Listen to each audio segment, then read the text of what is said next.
Apabila memperhatikan kisah Kain dan Habel menunjukkan sebuah narasi kehidupan pergulatan dan kebencian antara saudara kandung.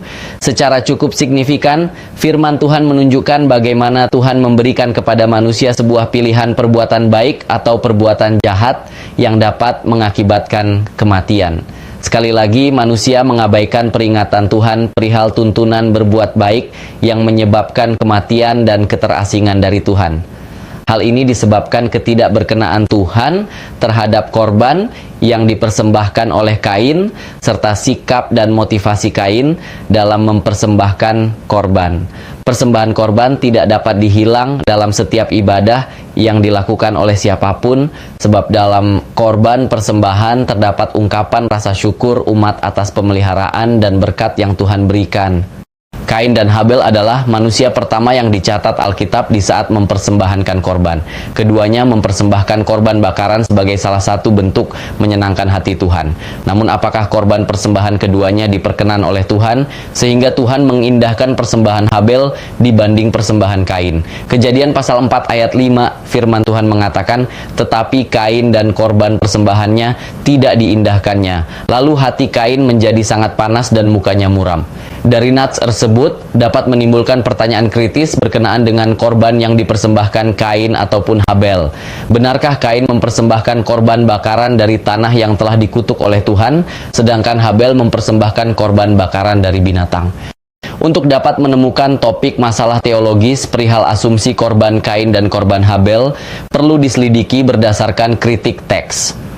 Firman Tuhan dalam Kejadian pasal 4 ayat 3, "Setelah beberapa waktu lamanya, maka Kain mempersembahkan sebagian dari hasil tanah itu kepada Tuhan sebagai korban persembahan." Terjemahan berdasarkan teks aslinya, hal itu terjadi setelah hari-hari berlalu di mana Kain membawa sebagian buah dari hasil tanah sebagai persembahan ke Tuhan.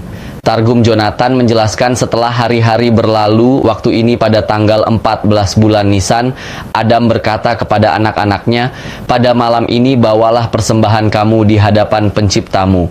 Kata minhah yang diartikan korban, hal sama juga dituliskan di nats Kejadian pasal 4 ayat 4 di saat Habel mempersembahkan korban. Itu berarti bahwa bukan masalah korban yang perlu dicermati, melainkan materi korban yang dipersembahkan oleh keduanya. Apakah benar Kain memberikan persembahan korban dari hasil tanah sedangkan tanah telah dikutuk oleh Tuhan? Apabila pertanyaan ini yang dijadikan dasar sebagai dasar kesimpulan penerimaan persembahan korban di hadirat Tuhan, tentu akan menjadi masalah problematik besar di masa sekarang, terutama bagi mereka yang memiliki pencaharian mengandalkan hasil tanah seperti pekerjaan berbasiskan agrarian atau pertanian. Bukan berarti pada akhirnya orang-orang pun bisa menghindar problematik tersebut dengan mengatakan, bukan dari hasil tanah yang sudah dikutuk Tuhan, melainkan pekerjaan-pekerjaan di masa sekarang yang telah dikutuk. Untuk dapat memahami secara detail korban yang dipersembahkan Kain dan Habel, maka perlu mengetahui materi persembahan korban yang dibawa oleh Kain maupun Habel. Pertanyaan ini akan menjadikan kita lebih lagi memahami pokok perilaku hidup keduanya dalam memberikan persembahan korban. Frase waya beko yin mi peri ha adamah, di mana kata mi peri itu sendiri secara literal diartikan dengan sebagian buah dari hasil tanah. Ini berarti bahwa Kain membawa bagian dari buah dari hasil tanah. Adanya indikasi sikap Kain kurang berkenan di hadapan Tuhan, yakni membawa sebagian dari hasil tanahnya untuk dijadikan korban persembahan.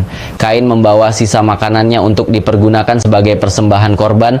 Selain itu juga Kain telah melanggar aturan pemberian persembahan korban kepada Tuhan dengan cara mempersembahkan sendiri bukan melalui imam dalam keluarga.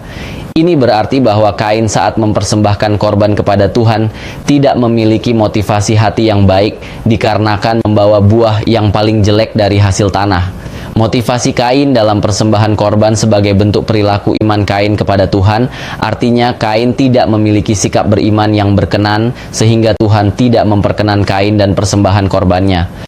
Kejadian pasal 4 ayat 4 firman Tuhan mengatakan, Habel juga mempersembahkan korban persembahan dari anak sulung kambing dombanya, yakni lemak-lemaknya. Maka Tuhan mengindahkan Habel dan korban persembahannya itu. dari korban yang dipersembahkan Habel, yakni dari antara anak-anak sulung, yaitu domba-domba yang pertama kali dilahirkan sebagai persembahan sulung kepada Tuhan. Bahkan yang dipersembahkan Habel adalah bagian lemak-lemak yang gemuk dari domba-domba anak sulungnya. Oleh karena iman menjadikan Habel menyadari bahwa Tuhan berkenan jikalau menerima persembahan yang terbaik, yakni dari lemak-lemak anak sulung dombanya, dibanding lemak domba yang bukan berasal dari anak sulung domba.